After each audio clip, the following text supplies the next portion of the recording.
एक गांव में अनाजी नाम का एक आदमी रहता था। अनाजी के पास एक गाय थी।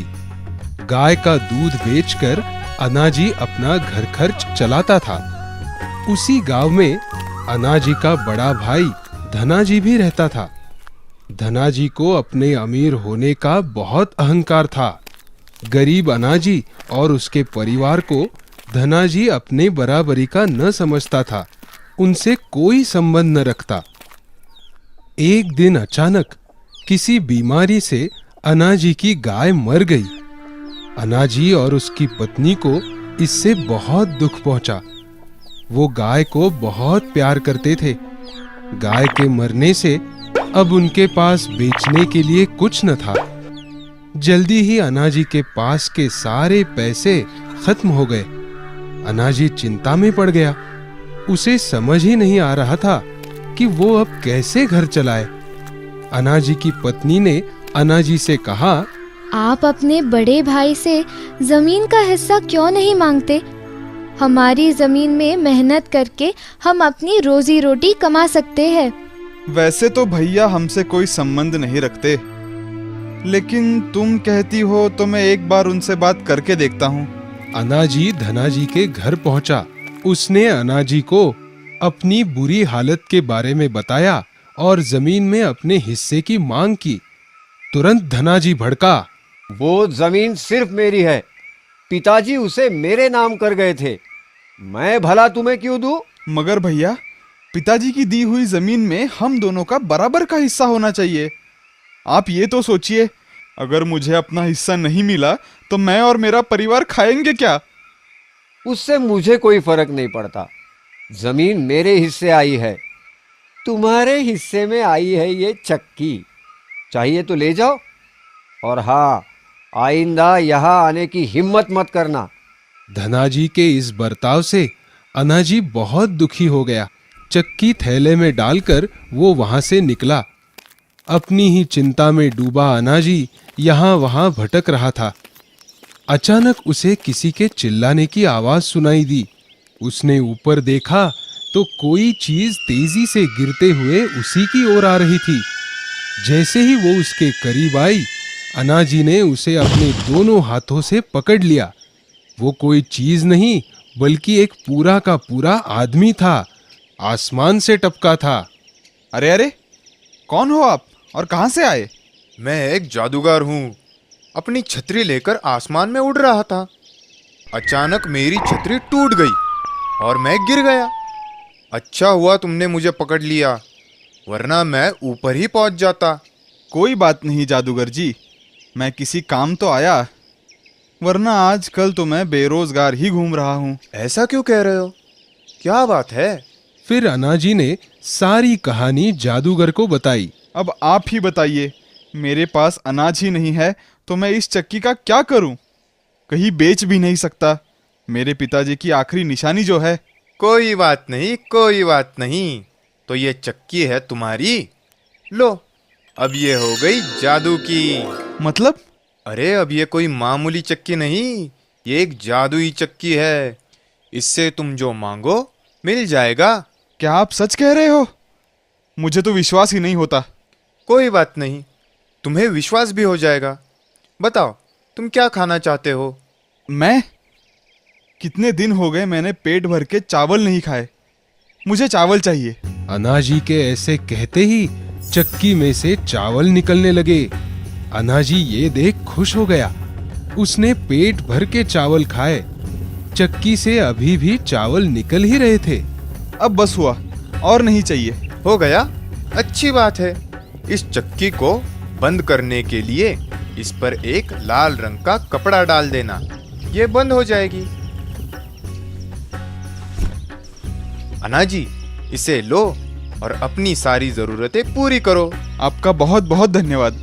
अनाजी चक्की लेकर घर वापस आया। उसने अपनी पत्नी को चक्की के बारे में सब बताया। अनाजी और यीशु अब बहुत खुश थे। उनकी तो सारी चिंता ही मिट गई थी। अब वो जो चाहते चक्की से मांगते और जादुई चक्की उनकी हर इच्छा पूरी करती। अनाजी चक्की से गेहूं, चावल, फल, सब्जी आदि चीजें मांगता। उनकी जरूरतें पूरी होने पर वो बची हुई चीजें बाजार में बेच देता। देखते ही देखते अनाजी अमीर हो गया। उसने अपने लिए एक बड़ा घर और खेत खरीद लिया। अनाजी की ये उन्नति धनाजी से देखी नहीं जा रही थी। वो मन ही मन अनाजी से जलने लगा था। भला अनाजी इतनी जल्दी अमीर कैसे हो गया? कल तक तो खाने पीने तक के लाले पड़े थे उसके। एक बार देखना पड़ेगा ये करता क्या है जो इतना अमीर बन गया है।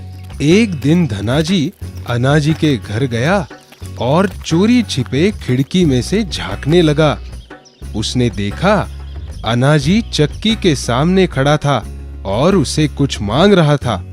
और फिर चक्की अपने आप चलने लगी। उसमें से शक्कर निकलने लगी। अनाजी की पत्नी शक्कर बोरी में भर रही थी। हाँ, चक्की में से शक्कर निकल रही है? ये कैसे हो सकता है? धनाजी ने दोबारा मुड़कर देखा तो चक्की में से सूजी निकल रही थी। अब धनाजी के समझ में कुछ आया। ओहो, अब समझ में आया। अनाजी चीजें मांगता है और चक्की उसे पूरा करती है। ये कोई मामूली चक्की नहीं, ये तो जादुई चक्की मालूम होती है। ये जादुई चक्की तो मेरे पास होनी चाहिए। उसी रात धनाजी ने जादुई चक्की अनाजी के घर से चुरा ली। उसने सोचा चक्की के साथ अब गांव में रहना मुमकिन नहीं। कहीं अनाजी को मालूम हो गया तो? इससे अच्छा मैं जादुई चक्की लेकर कहीं दूर चला जाता हूँ। घर वापस आकर धनाजी ने अपनी पत्नी को जादुई चक्की के बारे में बताया। अंत में उसने कहा, चलो चलो, अपना सारा सामान बांध लो। सुबह होते ही हम इस गांव से कहीं दूर चले जाएंगे। सुबह होते ही धनाजी और उसकी पत्नी गांव से दूर जाने के लिए एक नाव में बैठे। नाव उन्हें लेकर दूसरे गांव जाने लगी। धनाजी मन ही मन खुश होने लगा। अब तो मेरे पास जादुई चक्की है, जो चाहे मांग सकता हूँ। ना, मैं चक्की से खाने पीने की चीजें नहीं मांगूंगा ना। मैं तो उससे सोना, चांदी, हीरे, जवाहरात मांगूंगा। कितना मजा आएगा। मैं तो दुनिया का सबसे अमीर आदमी बन जाऊंगा।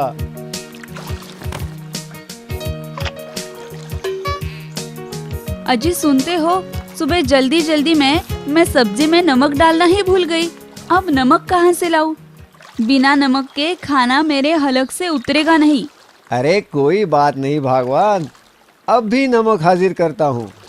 धनाजी ने थैले में से चक्की निकाली और उससे नमक मांगा। चक्की घूमी और नमक निकलना शुरू हो गया। धनाजी ने मुट्ठी भर नमक अपनी पत्नी को देते हुए कहा, ये लो नमक। इतना बस है कि और दूं? अरे बस बस, सिर्फ नमक थोड़े ही खाना है। बस हुआ, और नमक नहीं चाहिए। ठीक है, चक्की बंद कर देता हूँ। धनाजी ने चक्की को रुकने को कहा। चक्की रुक जाओ, और नमक नहीं चाहिए। मगर चक्की नहीं रुकी। अरे सुना नहीं, बस हुआ। मगर चक्की ऐसे थोड़ी रुकने वाली थी। वो तो चलती रही। नमक बाहर निकलता रहा। ठहरो, अब बस हुआ। अरे चक्की को कैसे बंद करते हैं ये तो मैंने देखा ही नहीं। चक्की चलती ही जा रही थी। नाव में नमक का ढेर बढ़ते ही जा रहा था। धनाजी की पत्नी परेशान होने लगी। अजी ये क्या हो रहा है? बंद करो इस चक्की को, वरना हमारी नाव डूब जाएगी। अब डर के मारे धनाजी की हालत खराब होने लगी। चक्की बंद करने के लिए उस पर लाल रंग का कपड़ा डालना होता है, ये तो उसे मालूम ही नहीं था। चक्की को बंद करने के लिए उसने बंद शब्द के सारे समानार्थी शब्द बोलने शुरू कर दिए। ठहरो, रुक जाओ, बंद हो जाओ, खत्म करो।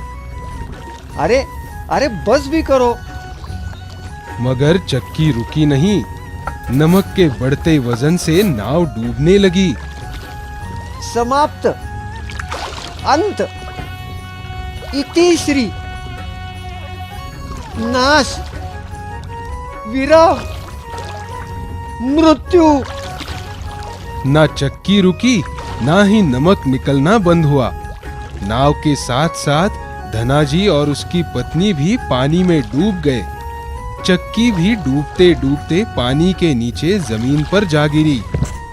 धनाजी को अपने किए की सजा मिल गई। चक्की पानी में अभी भी चल रही है, उसमें से अभी भी नमक निकल रहा है। अब समझे समंदर का पानी खारा क्यों होता है? हम आपके लिए हमेशा नई कहानियाँ और नए गाने लेकर आते रहेंगे। तब तक आप गाते और देखते रहिए जिंगल टूस जिंगल टूस जिंगल टूस।